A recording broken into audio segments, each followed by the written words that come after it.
Our next award is the Section Player of the Year. The 2016 Southwest PGA Player of the Year chase was one of the closest in section history. In the end, Michael Hopper, PGA assistant professional at Lookout Mountain Golf Club, edged out Dennis Downs by 35 points. In the process, Michael earned his fourth Southwest PGA Player of the Year honor and third consecutive. Hopper began his season with a victory in the first Southwest PGA Player Series event held at Alta Mesa Golf Club, and followed that victory up with a second place finish and tie for fifth in the next two Player Series events. During this past season, Hopper also qualified for the National PGA Professional Championship at Turning Stone Resort in Verona, New York, where he finished tied for 36th in the 312-player field. Following the PPC, Hopper claimed victory in the Southwest PGA Match Play Championship and finished second in the Southwest PGA PPC qualifying. Born in Denver, Colorado, Hopper was a member of the Bellevue, Nebraska East High School golf team, and knowing he wanted to pursue a career in golf, entered the professional golf management program at Arizona State University. Following graduation from ASU in 2008, Hopper earned his membership in the PGA of America and was hired as the PGA head golf professional at Toka Sticks Golf Club in Mesa, Arizona, where he served one season before moving on to Lookout Mountain, where he remains today. Among his notable tournament accomplishments in the Southwest PGA, Hopper has titles in two match play championships, 2011 and 2016, a Southwest PGA Championship in 2014, a Southwest PGA Assistants Championship in 2014, and played in the PGA Tour's 2015 Waste Management Phoenix Open. Hopper and his wife Angelique live in Phoenix and are the parents of son Aiden and a daughter Cadence. Please join me in congratulating our 2016 Southwest PGA Player of the Year, Mr. Michael Hopper.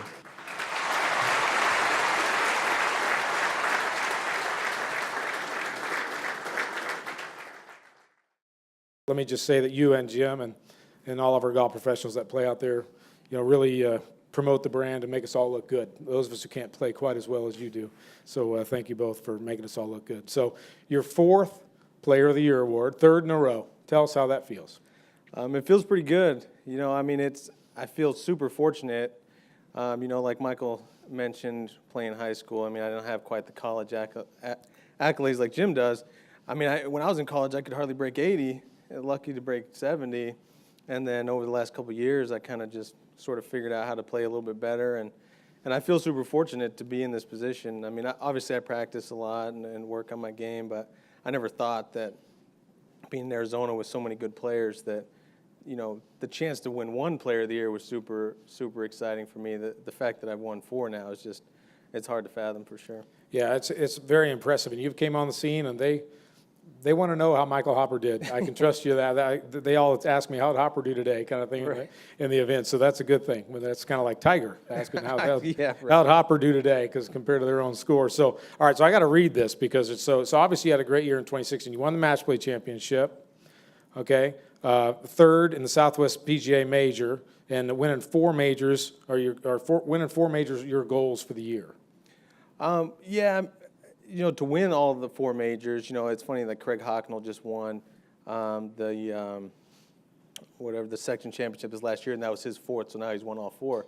And to think about the year I had in 2014, I think it was, where I was almost in that position. I came in third in the Arizona Open, and back when we used to play the Sedona Open, I came in second.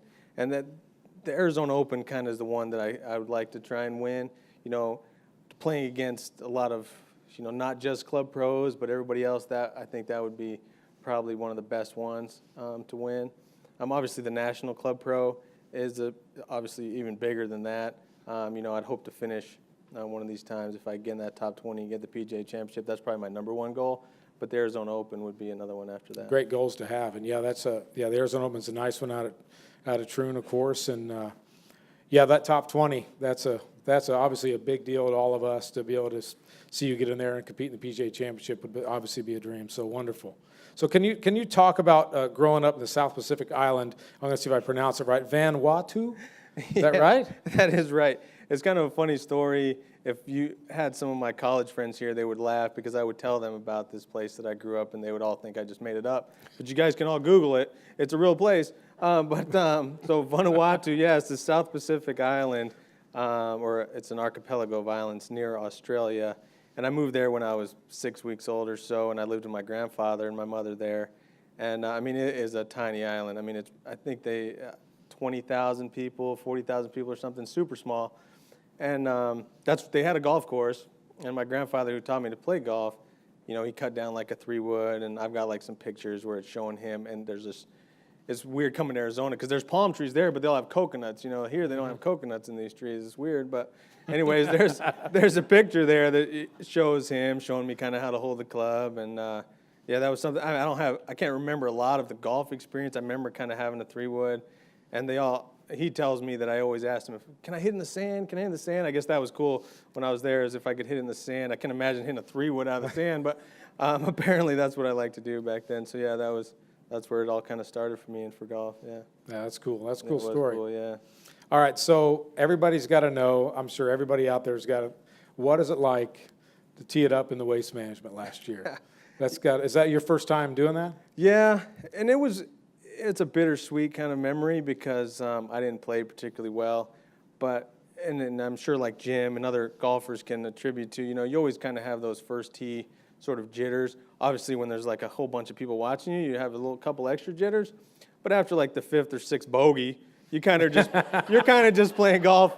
You're kind of just playing golf at that point. And you kind of block out, you know, what's going on around you. But it was an incredible experience. Obviously, the 16th hole was something that I'll never forget, and I hope I get the chance to, you know, experience that hole again.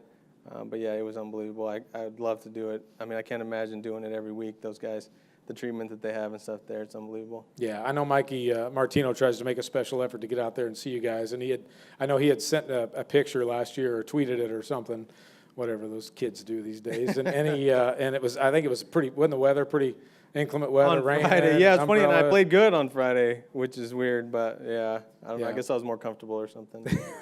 Yeah, well, great job. All right, so this is the opportunity. Thank anybody that you'd like to. Sure, you know, I brought my family with me this year. My son Aiden, who's 9, and my daughter Cadence just turned 7 today, actually. Birthday today. So she was, Everybody- yeah, happy birthday. And this is, and she's spinning it here. Yeah, and she wasn't too thrilled about that, actually. But it's cool. You know, when we went, short story, when we went to the PNC in New York, they all came this year, which was cool because they've never really watched me play golf much. And on the second 9 of the first day, they watched every hole for all 72 holes after that. And they were great about it, and it was super cool. And kind of like Jim talked about, having his family there with him, it was a really cool experience. So Yeah. I'm thankful for them for sure. Well, wonderful, Michael. Well, congratulations to you. We'll see you up here next year. I sure hope so.